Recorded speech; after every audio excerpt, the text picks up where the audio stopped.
Now in this video, I'm gonna talk about where white people come from. But before I go there, I gotta drop a little bit of foreknowledge here. Because I get a lot of black people who are gonna come to this thing and they're gonna say that, oh, you know, black people, we've already been here. We've been everywhere. We were the original people in every land.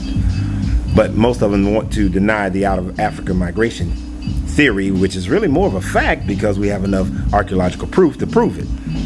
But many of our black people who come into the lounge and in other places, they will talk about how we were already here. Just go ask your grandma. We were here when the white man first came here. And this is true. There were already black people who had already been trading with the Native American people who were already here. But also, a lot of those who say go ask your grandma, go ask your family relatives who over the last 200 years, always fail to neglect to say or talk about the fact that the Native American people here, especially those 5 civilized tribes, would mean that they were civilized by becoming Christians and it followed into the colonial mindset, owned slaves. And when those treaties were written and formed in the 1800s, any black person that they owned became one of those tribes. So yeah, your family was already here. But then you have to go back to the migration from the Bering Straits. And when you go from the migration to the Bering Straits, you also have to look at the Asiatic people. Those Asiatic people have genetically discovered that they actually came from East Africa, out of Africa, over 125,000 years ago.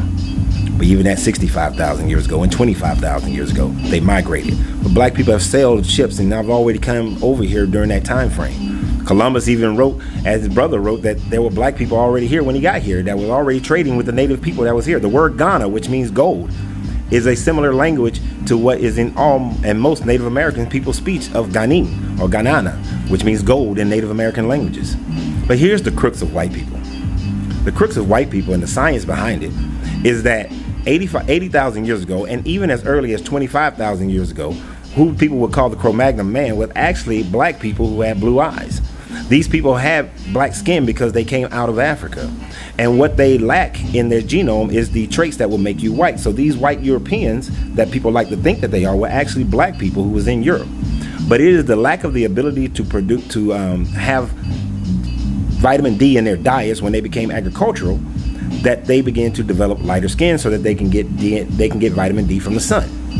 Now, those people who are up in the north, like the Inuit people, who are able to maintain getting vitamin D from living off the ocean, they never developed white skin because simply they didn't need to. They only developed lighter skin because they didn't need to be able to defend themselves against solar radiation.